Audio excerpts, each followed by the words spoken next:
সরকারি রাস্তা তৈরির কিছুদিনের মধ্যেই তার হাল এমনই যে হাত দিয়ে টানলেই উঠে আসছে পিচের আস্তরণ।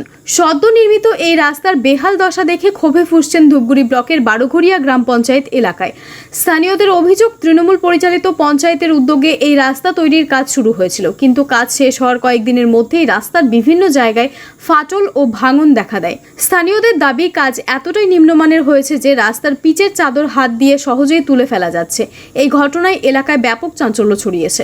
ক্ষুব্ধ গ্রামবাসী দ্রুত ঘটনা নিরপেক্ষ তদন্তের দাবি তুলেছেন। Bureau report, XTV Bangla. আর কি কাজ? আর কিছু করা হয়নি। 10 লাখ টাকার মধ্যে 10 লাখ টাকা কোথায় গেল? কোথায় গেল ওরা জানে। পঞ্চায়েতের পকেটে গেছে, আর কোথায় যাবে? এটা সব ওই নেতা কর্মীদের পকেটে গেছে। আপনারা কি শুনছেন যে টাকাটা ঢুকছে? হ্যাঁ, টাকা ঢুকছে। এটা আমরা, এটা কেন হয়? এটা তো সোশ্যাল মিডিয়ায় হয়ে গেছে, জানা হয়ে গেছে যে 10 লাখ টাকা। কিন্তু সেই টাকা কোথায় খরচ হলো আপনারা জানেন? আমরা জানি না।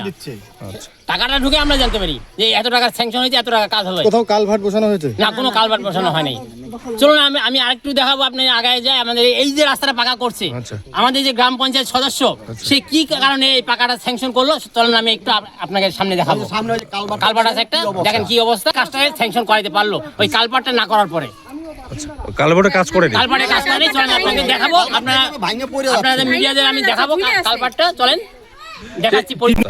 আরে এদের ডিম দেওয়া শুরু হবে না, এদের জুতাদের সুরা দরকার। ডিম খালি ডিম বাড়ানো, ডিমের দাম বাড়ানো। আপনার নাম?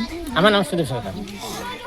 বুথ 115/57 নম্বর বুথ। কি অভিযোগ? কাজ কেন আটকে দিয়েছেন? এখানে একদম নিম্নমানের কাজ হয়েছে। এখানে কাজের না কোনো দামি মেটেল ব্যবহার করা হয়েছে, না উন্নত মানের পাথর ব্যবহার করা হয়েছে, কোনো কিচ্ছু করা হয় নাই। পাথর হাত দিয়ে ধরলে পরে উঠে যাচ্ছে, একদম মুড়ির মতো হয়ে যাচ্ছে। এর মধ্যে কোনো আঠা নাই, কোনো পিচ নাই, পিচ নাই, একদম শুধু কালার করে এখানে লাগাই দিয়েছে। যখন রাস্তার কাজ হচ্ছিল তখন বাধা দেননি? তখন বাধা দেওয়া হয়েছে, বলছে যে পরে আবার করে দেব, কিন্তু আর করে নাই। বললো যে আজকে বিকেল বেলা করে দেব, কিন্তু আজকে 7 দিন হয়ে গেল, আর কোনো ওদের খবর নাই। 7 দিনের মধ্যে রাস্তার পিচ উঠে যাচ্ছে? হ্যাঁ, 7 দিনে উঠে যাচ্ছে। কোন ঠিকাদার কাজ করছে? এটা ঠিকাদারের নামটা ঠিক। এখানকার স্থানীয় কোনো নেতা ছিল জড়িত?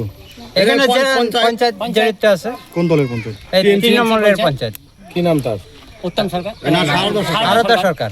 সারদা সরকার। হ্যাঁ, ওনার আন্ডারে কাজ। বিপুল কে? বিপুল ঠিকাদার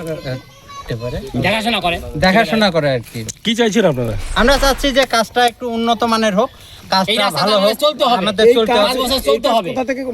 কোথা থেকে কোথায় এই রাস্তাটি গেছে? এই রাস্তাটা ডালিমের বাড়ি থেকে একদম এসে রেল লাইন অবধি গেছে, আর ওইদিকে বৈদ্যাশ্রম থেকে মল্লিকপাড়া আসে। কত কোটি টাকার প্রজেক্ট? কি নাম দাদা আপনার? এটা বলতে পারবো না। আপনার নাম? দেব সরকার। এই জায়গাটার নাম? এটা মধ্যপুরাগাড়ি খোকাপাড়া।